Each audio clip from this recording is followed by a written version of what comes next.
Muy buenas tardes para todos. Mi nombre es Carlos Hernández. Yo soy residente de tercer año de oftalmología de la Pontificia Universidad Javeriana Cali. Vamos a presentar desde el área de oncología ocular el caso de un paciente con leucemia linfoblástica aguda. Primero haremos la presentación del caso como tal y posteriormente una pequeña revisión de tema.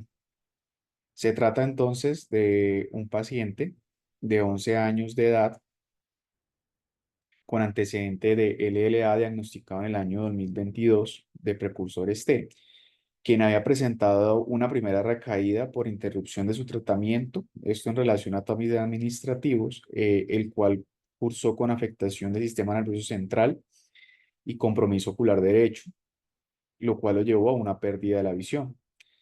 En el 2024, él consulta nuevamente por cuadro de 5 días de dolor ocular y eritema en esclera. Eh, Él es ingresado y se le hacen estudios en los cuales se identifica una nueva recaída en sistema nervioso central mediante una citometría. El paciente es llevado a protocolo de quimioterapia, se le administra quimio intratecal hasta que se logra la negativización del líquido cefalorraquídeo y una vez se logra ese objetivo, es enviado a un centro de mayor complejidad en donde quieren que sea valorado pues, por el grupo de trasplante. Es precisamente aquí en este centro de mayor complejidad en donde el paciente es valorado por oncología ocular.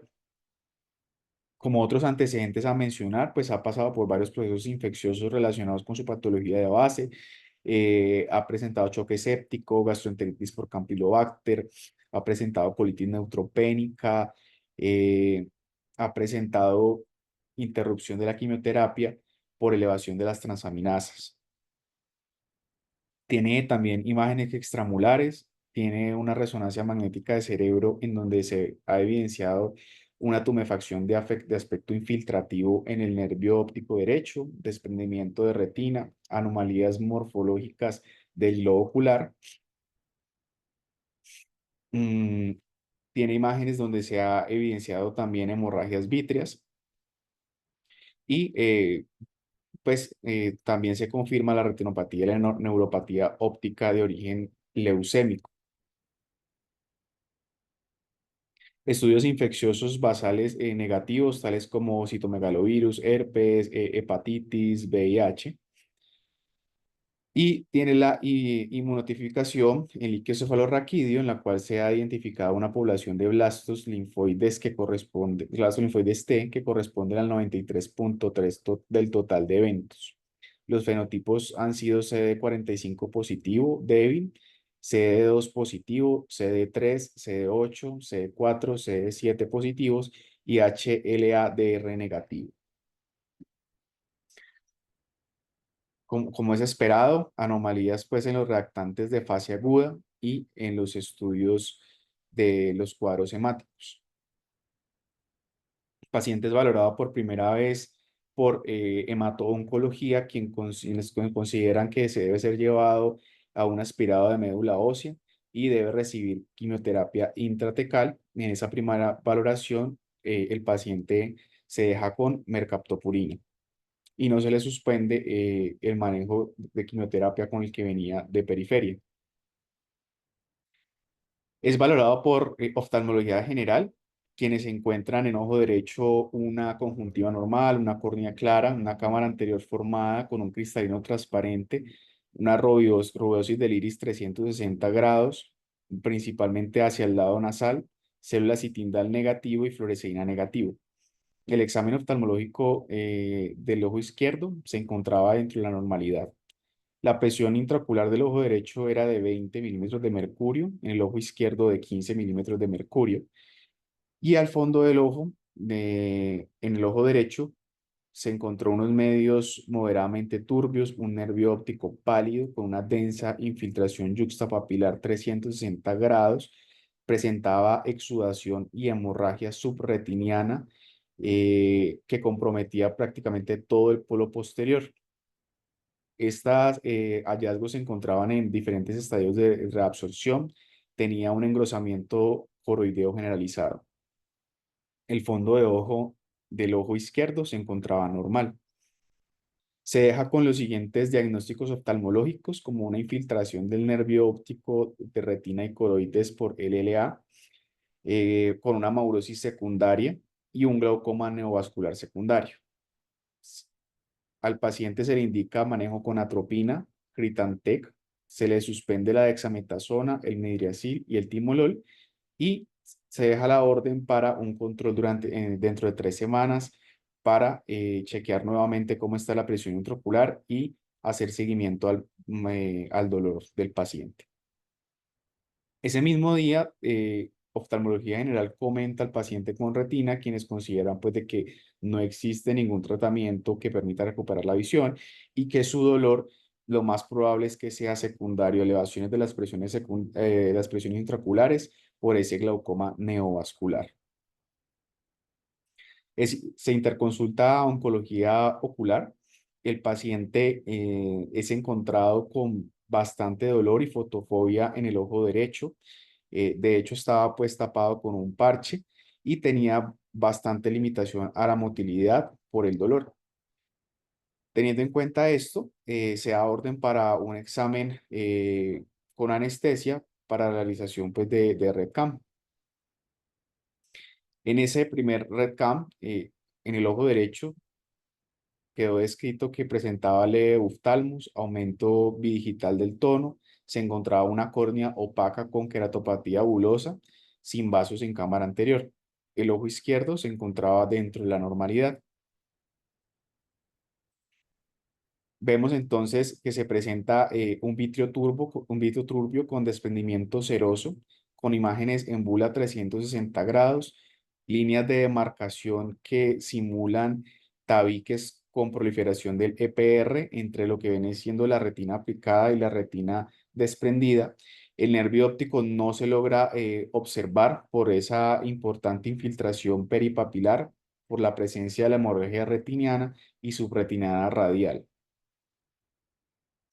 El concepto entonces es que el paciente se le debe realizar una ecografía ocular para definir el estado del ojo, definir si el paciente se le realizará crioterapia como un manejo coadyuvante, y una vez se tenga ese resultado, pues se solicita que se interconsulte nuevamente a oncología ocular.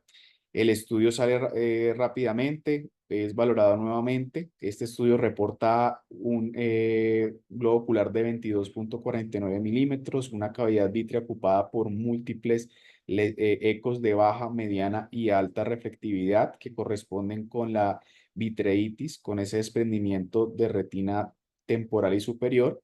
Se ve también una retina engrosada por una infiltración abundante de líquido subretinal, el engrosamiento coroideo generalizado, eh, y se ve pues que la cavidad orbitaria está dentro de los límites de normalidad. El diagnóstico ecográfico es un desprendimiento de retina y un engrosamiento coroideo de tipo infiltrativo.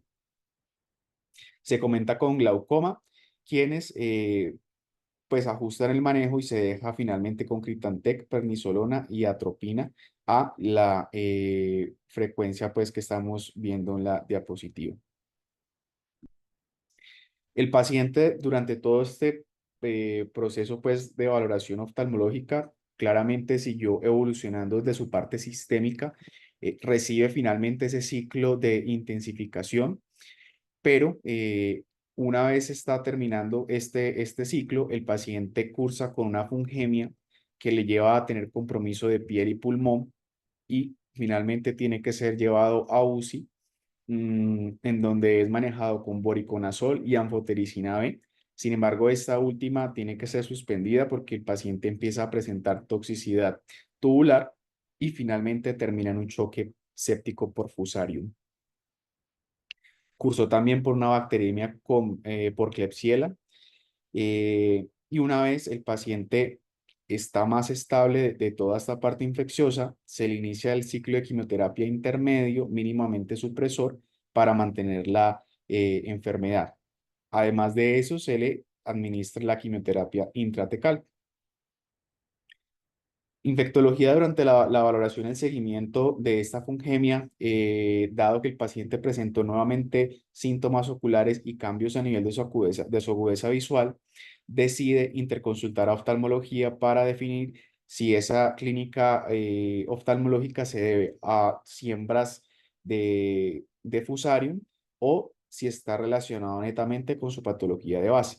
Vemos acá que el ojo izquierdo ya empieza a disminuir su agudeza visual, ya tenemos una agudeza visual de 20/70 con un DPA de 2 cruces, un ojo derecho que permanece hipertónico y un ojo izquierdo que está normal.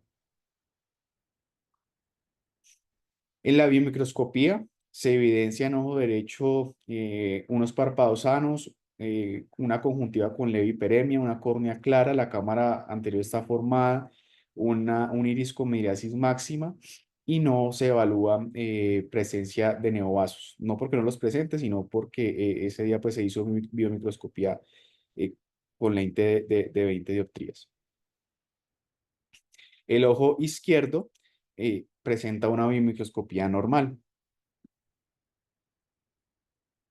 Al fondo de ojo, en el ojo derecho tenemos entonces un vitrio con haze de 2 cruces. Se observa el desprendimiento de retina seroso que compromete todos los cuadrantes.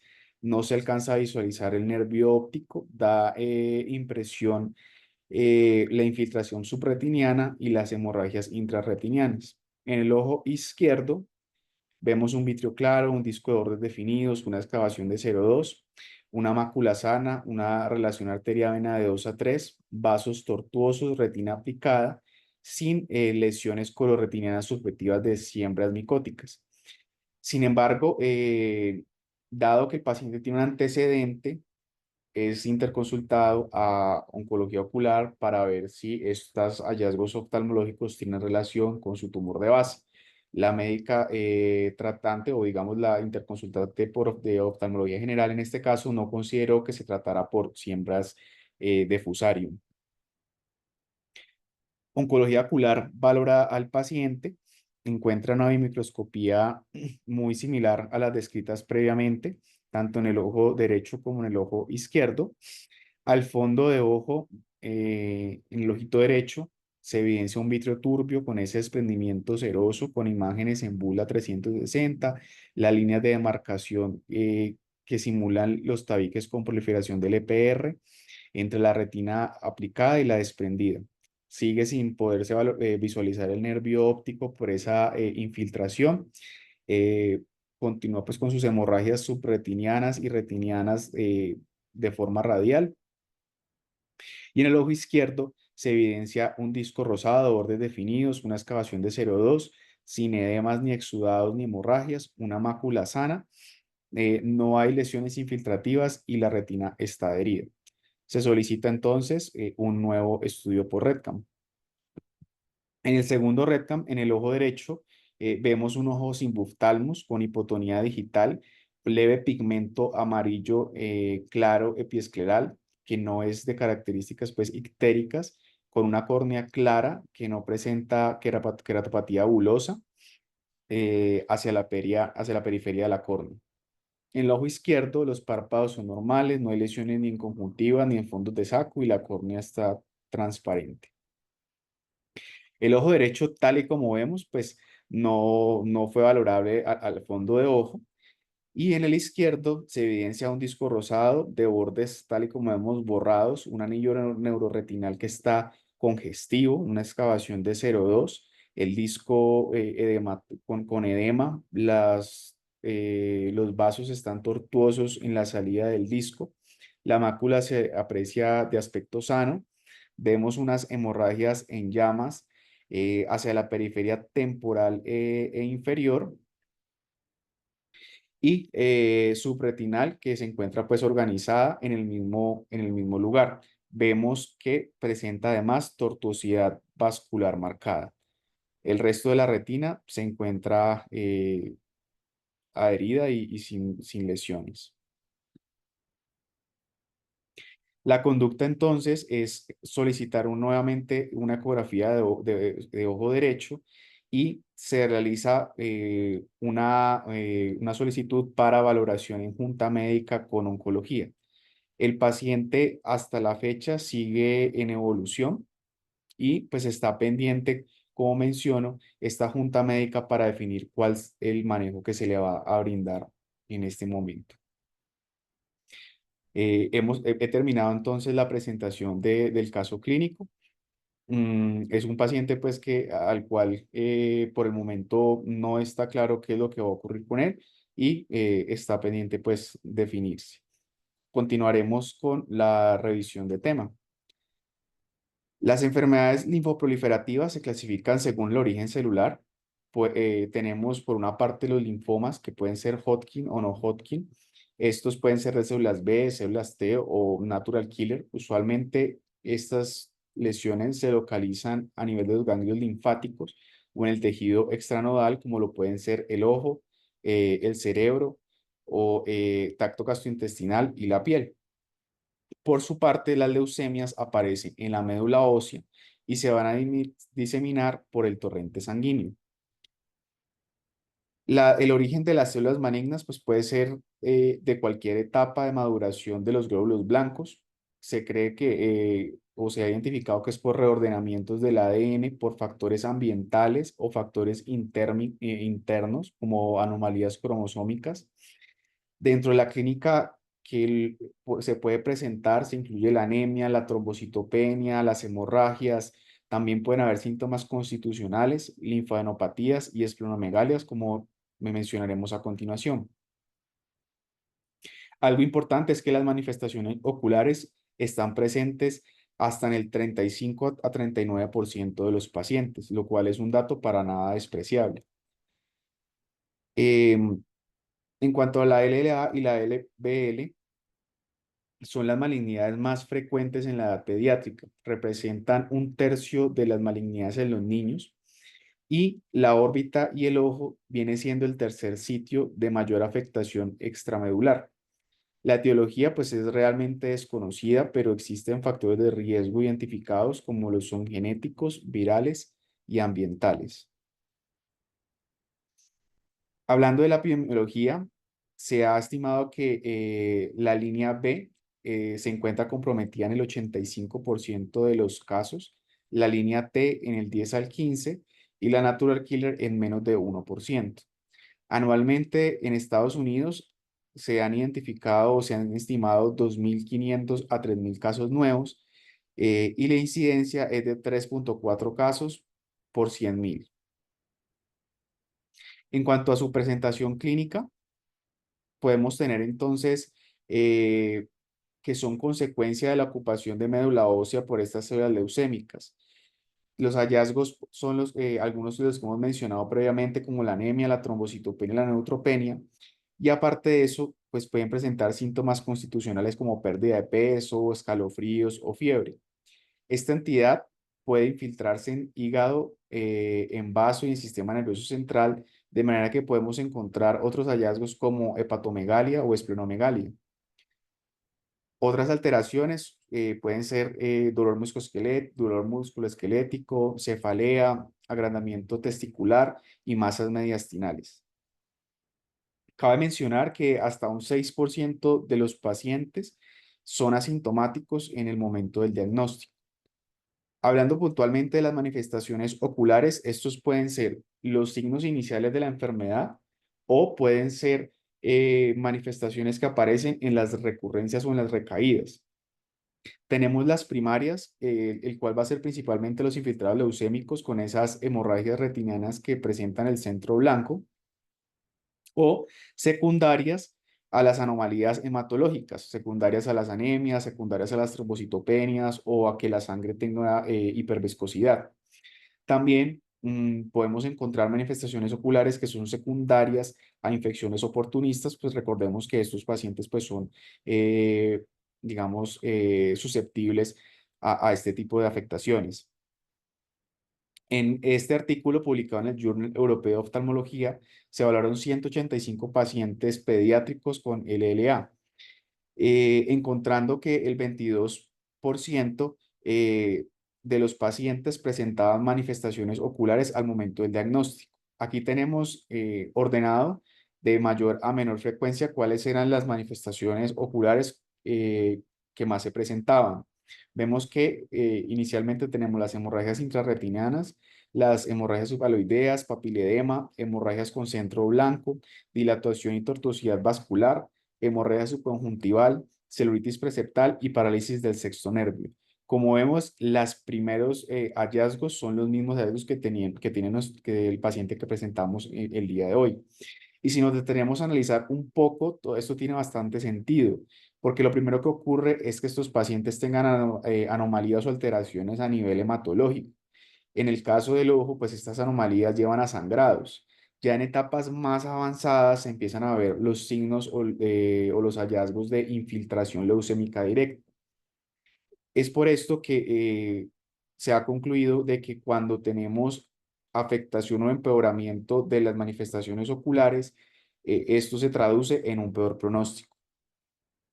Teniendo en cuenta lo anterior, es importante que realicemos un examen oftalmológico de rutina en los pacientes que presentan este tipo de enfermedades, ya sea en el momento inicial del diagnóstico, pero también durante el curso de la enfermedad para poder detectar de manera oportuna recaídas o complicaciones. Vamos a hablar un poco de los hallazgos que podemos tener en general en oftalmología o a nivel ocular, hablando puntualmente del compromiso orbitario. Los pacientes pueden cursar con exoftalmos, edema palpebral, quemosis y dolor, pero también pueden haber abscesos, ya sea por infección de los tejidos perioculares o por la infiltración neoplásica como tal. En la diapositiva, por ejemplo, vemos la imagen de un niño con proptosis de ojo derecho secundario a una infiltración por una leucemia aguda.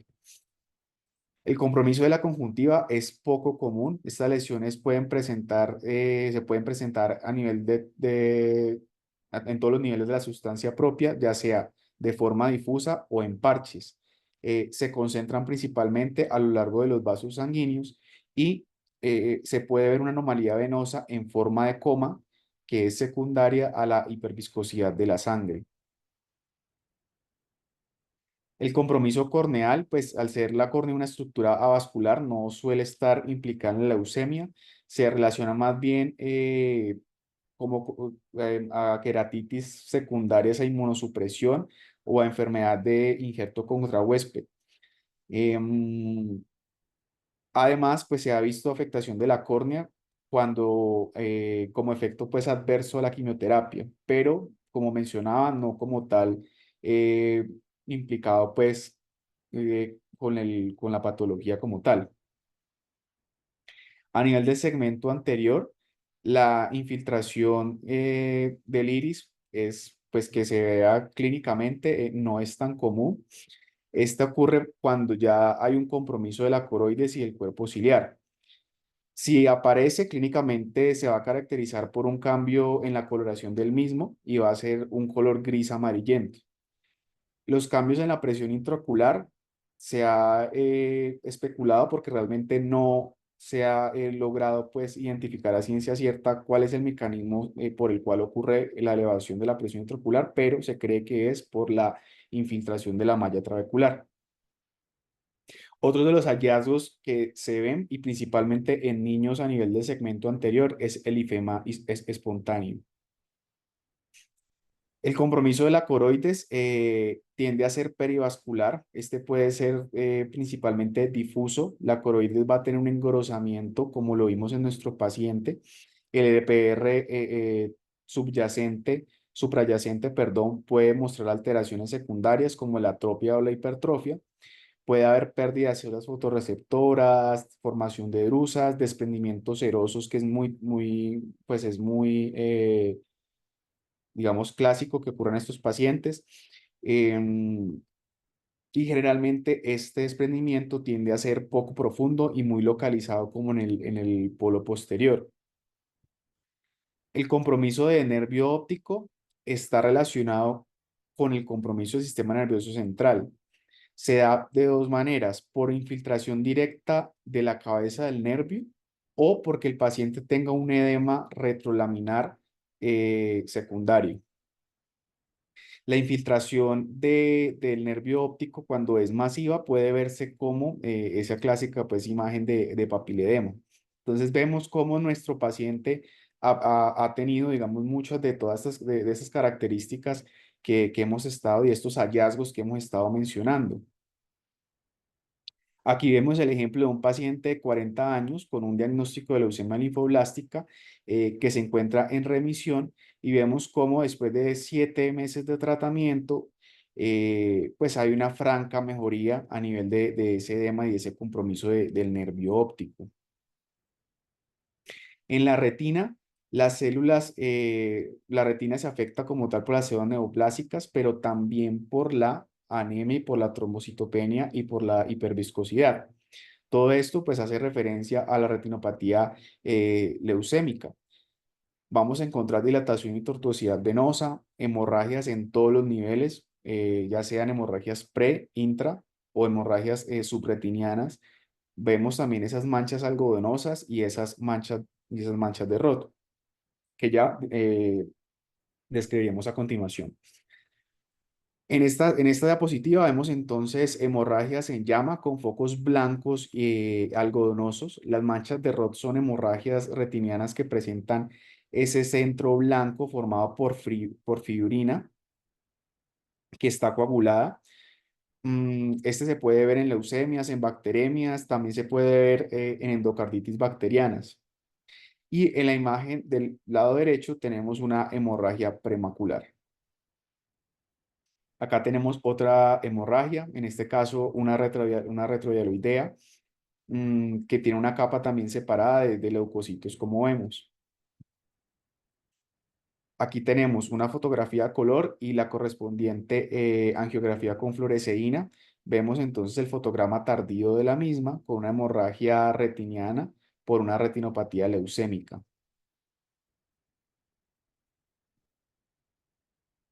Aquí vemos nuevamente las hemorragias intrarretinianas con centro blanco y la tortuosidad venosa de la retinopatía leucémica. El diagnóstico de esta entidad se hace mediante análisis morfológico, citogenético, molecular del aspirado de la médula ósea. Uno se puede pues, ayudar con un hemograma, con un extendido de sangre periférica, biopsias de adenopatías. A estos, a estos estudios se les hace citoquímica, eh, o sea, al aspirado de la médula ósea. Se le hace la citoquímica en donde se van a buscar marcadores como el ácido periódico, se van a buscar las miloperoxidasas o las esterasas no específicas. Además, se les hace, como vimos al principio de la presentación, también se les hace caracterización inmunofenotípica.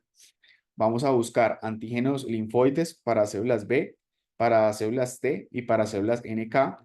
Vamos a buscar antígenos mieloides y vamos a buscar antígenos de maduración. Y todo esto pues, nos va a permitir finalmente caracterizar la neoplasia.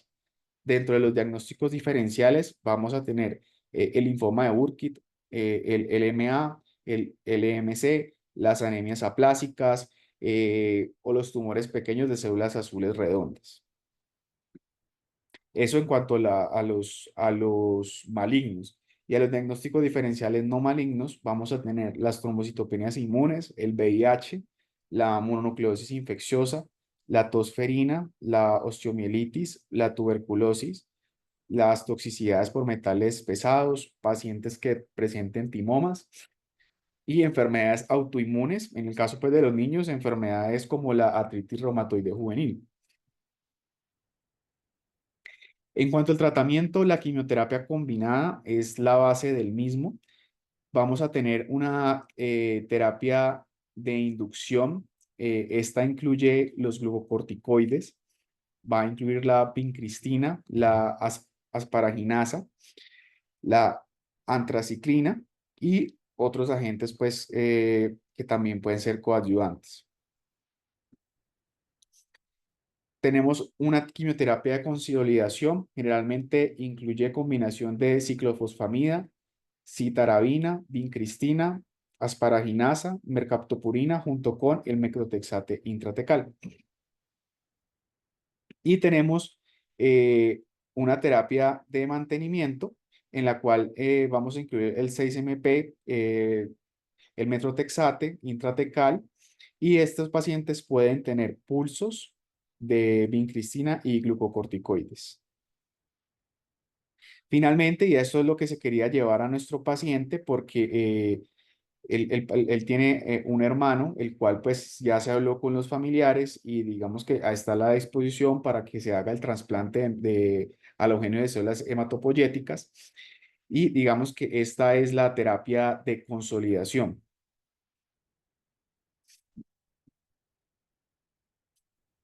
Tenemos también la terapia, la inmunoterapia. Esta se utiliza cuando hay recaídas o cuando la enfermedad es refractaria al tratamiento.